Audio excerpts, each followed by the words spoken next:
Okay बच्चों, very good afternoon. और जैसा कि इस वीडियो लेक्चर सीरीज के अंदर हम लोग अभी स्ट्रेटेजी की बात करें, 5th सेमेस्टर स्ट्रेटेजी सब्जेक्ट्स की, तो इसमें सेकंड सब्जेक्ट जो हमारा है, जो सबसे डिफिकल्ट सब्जेक्ट में से एक है, वो है स्ट्रक्चर एनालिसिस। स्ट्रक्चर एनालिसिस के बारे में अगर ये बताया जाए बच्चों की क्या क्या चीजें बहुत इंपॉर्टेंट है जिनसे न्यूमेरिकल बनते ही बनते हैं, तो इसमें मैं आपको बता दूं, स्ट्रक्चर एक ऐसी सब्जेक्ट है बच्चों जिसके अंदर जो न्यूमेरिकल बनते हैं वो फुल लेंथ के न्यूमेरिकली बनते हैं। ठीक है, तो यहाँ पे जो सिलेक्टेड टॉपिक्स है ना, अगर आप उन सिलेक्टेड टॉपिक्स को अच्छी तरह से कर लेते हो तो आप इजीली पेपर को क्रैक कर सकते हो। आपको बस क्या करना है, ध्यान से उन सब्जेक्ट्स को थोड़ा देखना है और जो टॉपिक मैं बता रहा हूं उनको अच्छे से तैयार कर लीजिए। जैसे सबसे पहले जो 2 नंबर के 2 मार्क्स की क्वेश्चन है, उन 2 मार्क्स के क्वेश्चन में जैसे आपको स्टैटिक इंडिटरमिनेसी निकालना, काइनेटिक इंडिटरमिनेसी निकालना है ना, इस टाइप के जो छोटे छोटे क्वेश्चन है वो आ सकते हैं। और जो आपके 4 मार्क्स के हैं, उस 4 मार्क्स के अंदर आपके जैसे मैक्सवेल रेसिप्रोकल थ्योरम है ना, बहुत इंपॉर्टेंट है। मैक्सवेल रेसिप्रोकल पक्का आती है पेपर के अंदर। और एक इसी के साथ में चलती है बेटीज लॉ। आपको जो बच्चे पढ़ रहे होंगे, तैयारी कर रहे होंगे, उनको अच्छी तरह से पता होगा स्ट्रक्चर के अंदर इस चीज का कितना इंपॉर्टेंस है, ये आती है। अब मैं बात करने वाला हूं उन क्वेश्चंस की जो बड़े क्वेश्चन है, फुल लेंथ के क्वेश्चन आते हैं पेपर के अंदर, उनका क्या करना है। वहां पे बच्चों टॉपिक जो है वो है जैसे आपका clap iron theorem, clap iron theorem. और इस क्लेप आयरन थ्योरम को 3 मूवमेंट थ्योरम भी बोलते हैं, 3 मूवमेंट थ्योरम। ठीक है ना, दोनों का एक ही मतलब है। एक क्वेश्चन यहां से आने के चांसेस बहुत ज्यादा है। इसके अलावा एरिया मूवमेंट थ्योरम है, एरिया मूवमेंट थ्योरम। सर ये किस चीज की थ्योरम है? ये वाली तो है मूवमेंट की वैल्यू निकालने के लिए, मैक्सिमम बेंडिंग मूवमेंट और इनकी वैल्यू निकालने के लिए, इंड्यूस बेंडिंग मूवमेंट की। और ये वाली जो है एरिया मूवमेंट थ्योरम वगैरह, ये सब चीजें ये है स्लोप एंड डिफ्लेक्शन निकालने के लिए। तो इसके अंदर क्या होता है बच्चों की, इस एरिया मूवमेंट का 8 मार्क का क्वेश्चन आ सकता है।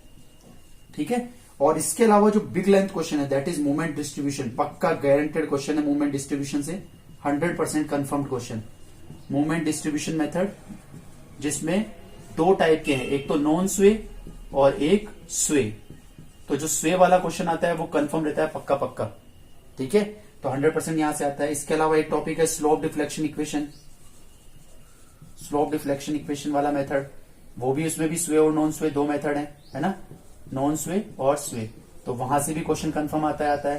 तो जैसे बच्चों ये जो टॉपिक्स है ना, इन टॉपिक्स को आप ध्यान से समझिए और इन टॉपिक्स की क्वेश्चन आप पहले लगाइए, तो आपका काम ऑटोमेटिकली डन हो जाएगा। जैसे क्लेप आयरन थ्योरम को कंफर्म कर लीजिए आप पहले, बड़ा क्वेश्चन है फुल मार्क्स का, जैसे 16 वालों के 16, 20 वालों के 20 पक्के मार्क्स का है। स्लोप डिफ्लेक्शन और मूवमेंट डिस्ट्रीब्यूशन ये भी पक्का रहता है। एरिया मूवमेंट और एक छूट गया गलती से, वो है कॉन्जुगेट बीम मेथड। ये वो टॉपिक्स हैं जो जिन टॉपिक से स्ट्रक्चर का मोस्ट ऑफ द पेपर जो है, मतलब जैसे अगर आपका जितने भी मार्क्स का पेपर है तो लगभग अगर आपने ये टॉपिक किए हैं तो पेपर के अंदर आपकी स्कोरिंग 65 to 70%, जो भी टोटल मार्क्स है उसका 65 to 70% आप इजीली स्कोर कर सकते हैं। ठीक है बच्चों, तो ध्यान से आप इन सब चीजों को तैयार कर लीजिए। मैंने जो सेक्शन सी है उस सेक्शन सी को ड्रॉप कर दिया है। वो सेक्शन सी जो है, वो सेक्शन सी में मैकेनिकल वाला पार्ट उन्होंने डाल दिया है, जिसमें vibration, undamped, d'Alembert principle वगैरह है।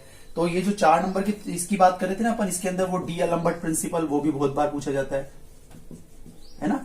तो आप अगर बच्चों इन टॉपिक्स को अच्छे से तैयार कर लोगे ना, तो आप 65 to 70% का इजीली मामला क्लियर कर सकते हो।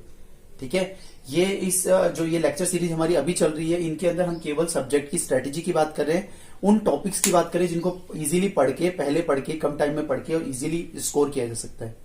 ठीक है बच्चों, तो आपका टारगेट होना चाहिए इन सारे टॉपिक्स को क्लियर कर लेना। अगर बच्चों को प्रॉब्लम्स आती है तो हम 3-4 दिन के बाद में वीडियो लेक्चर सीरीज स्टार्ट करने वाले हैं, जिसके अंदर हम इन सभी को लेक्चर्स में पढ़ाएंगे भी।